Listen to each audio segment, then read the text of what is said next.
Assalamu alaikum dear students, welcome to Hussaini Public High School YouTube channel. I am your chemistry tutor और आज हम continue कर रहे हैं 10th क्लास केमिस्ट्री का chapter chemical reactions and equations. Dear students, पहले वाले topic में हमने ये पढ़ा था कि केमिकल रिएक्शन किसे कहते हैं और केमिकल इक्वेशन किसे कहते हैं। उसके बाद आज हम फर्दर इसको पढ़ेंगे। केमिकल इक्वेशन जो है वो है chemical equation. Chemical equation is the symbolic representation of a chemical reaction. Already discuss किया है। Chemical equation के टू टाइप्स होते हैं। पहला वाला जो टाइप है chemical equation का, उसे हम बोलते हैं unbalanced chemical equation। unbalanced chemical equation पहला वाला, या इसको दूसरा नाम बोलते हैं हम skeletal केमिकल इक्वेशन। इसका मतलब क्या है? अगर मैं यहां पर एक रिएक्शन लिखूं, जैसे मैग्नीशियम रिबन आता है, रिबन की शक्ल में आता है मैग्नीशियम, इसका व्हाइट सिल्वर कलर होता है, ठीक। इसको अगर हम जलाएंगे, जलने में कौन मदद करेगा? ऑक्सीजन। इस प्लस का मतलब होता है कि ये कंबाइन हो रहा है, ठीक, और बनाएगा। एरो का मतलब होता है गिव्स, बनाएगा। Magnesium combines with oxygen and gives magnesium oxide, है ना। आपको ऑलरेडी पता है, बोला भी है कि जब ये मैग्नीशियम ऑक्साइड बनता है तो वहां पर व्हाइट डैजलिंग लाइट प्रोड्यूस होती है, और ये magnesium oxide in the form of powder होता है, ठीक। अब आप यहां देखोगे, आपको पता ही है कि ये जो है ये वाला जो पोर्शन है यहाँ पर, इनको बोलते हैं रिएक्टेंट और इसको बोलते हैं प्रोडक्ट, ठीक। अब आप देखोगे यहाँ पर, ऐसे में यहाँ पर एक डिब्बा ऐसे बनाऊंगा, टेबल एक बनाऊंगा। यहां पर लिखूंगा मैं element, E stands for element, और यहां पर लिखूंगा मैं मैग्नीशियम Mg, और यहां पर लिखूंगा ऑक्सीजन। अब मैग्नीशियम एंड ऑक्सीजन, ठीक। अब आप सॉरी यहां पर लिखूंगा मैं मैग्नीशियम और यहां पर लिखूंगा मैं ऑक्सीजन, ठीक। और यहां पर R stands for reactant, P stands for product, और बीच में इसको एक लकीर खींची गई ऐसे। अब आप काउंट कर लो, यहां पर कितने मैग्नीशियम है रिएक्टेंट साइड से, ये होता है, इसको काउंट देखना होता है, ये होता है यहां पर 1, है ना। तो मैं लिखूंगा मैग्नीशियम रिएक्ट साइड से 1, और उसके बाद यहां पर मैं देखूंगा प्रोडक्ट साइड से जरा कितने मैग्नीशियम है, ये है पर 1, इसको, ये मैग्नीशियम को मल्टीप्लाई है, तो यहां पर लिखूंगा मैं 1, ओके। ये बराबर है, यहां पर एक मैग्नीशियम और यहां पर दूसरा मैग्नीशियम। अब आते हैं ऑक्सीजन पर। अगर आप देखोगे यहां पर कितने ऑक्सीजन है? 2, है ना, ये 2 times oxygen. I will mention here it is 2 here. Okay, अब जाते हैं कहां पर? प्रोडक्ट साइड पर। यहां पर कितने हैं ऑक्सीजन? 1, ठीक। तो यहां पर लिखेंगे 1। क्या ये रिएक्टेंट साइड से प्रोडक्ट साइड से बराबर है? ना, ये बराबर नहीं है, इसको लगाएं यहां पर क्रॉस।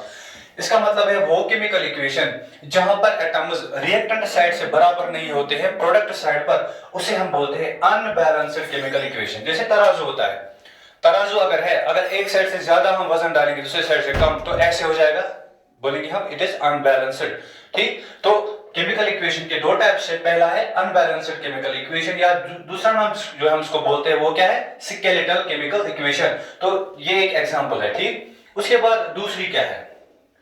दूसरी है बैलेंस्ड केमिकल इक्वेशन। मैं यहीं पर इसको आपको एक्सप्लेन करूंगा, दूसरी वाली बैलेंस्ड केमिकल इक्वेशन।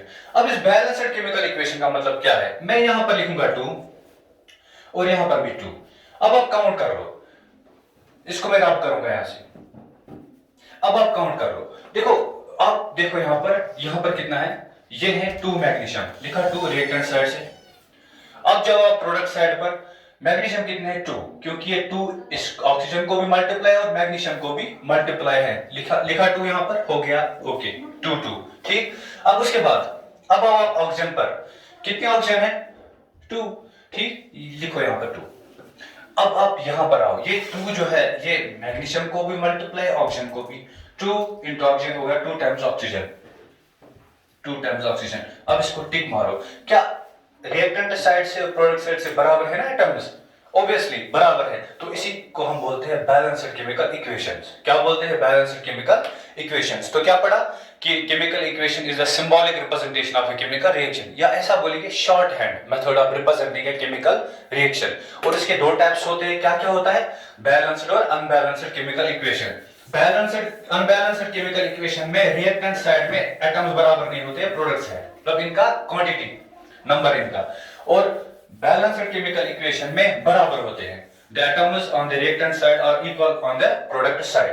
अब क्वेश्चन अराइज होता है, देखो अगर हम यही एग्जांपल वापस लेंगे, magnesium plus oxygen gives magnesium oxide, तो पहले ऐसा था ठीक, लेकिन मैंने इसको यहां पर 2 लिखा और यहां पर भी 2 लिखा, ये मैंने खुद किया, ये वहां से बुक से नहीं देखे था। ये मैंने क्यों किया, मैंने इसको, ये पहले थी अनबैलेंस्ड, मैंने इसको बैलेंस्ड क्यों बनाया। हाँ वेरी गुड, आपके दिमाग में सही क्वेश्चन आ रहा है कि हमने ये बैलेंस क्यों किया, क्योंकि हमें सेटिस्फाई करनी है एक लॉ को जिसको हम बोलते हैं law of conservation of mass, law of conservation of मास। यह आपने 9th क्लास में पढ़ा है। लॉ किसे कहते हैं, what happens in the nature, उसको हम स्टेटमेंट देते हैं in the form of law. ठीक, लॉ कंजर्वेशन ऑफ मास क्या कहता है, इसका सिंपल सा स्टेटमेंट मैं आपको बोलूंगा।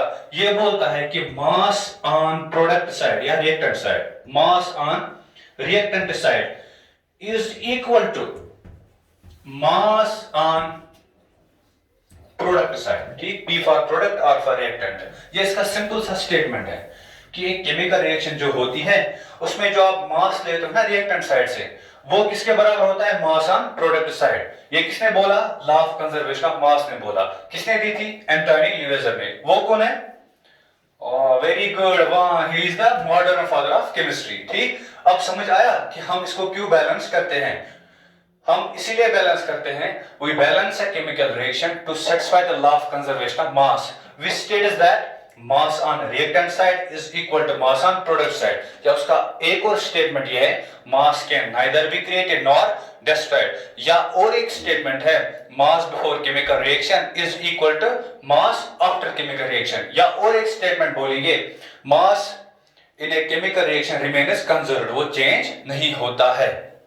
ठीक है बच्चों, और आप तक ये जो स्टडी मटेरियल आपको अपलोड किया गया है husainischoool.com पर, आप वहां पर उसको डाउनलोड करके फर्दर आप इस पर अपनी नॉलेज को इंप्रूव कर सकते हो। अगर आपको कहीं पर डाउट्स रहे होंगे वो भी आप फर्दर इंप्रूव कर सकते हो। Thank you students.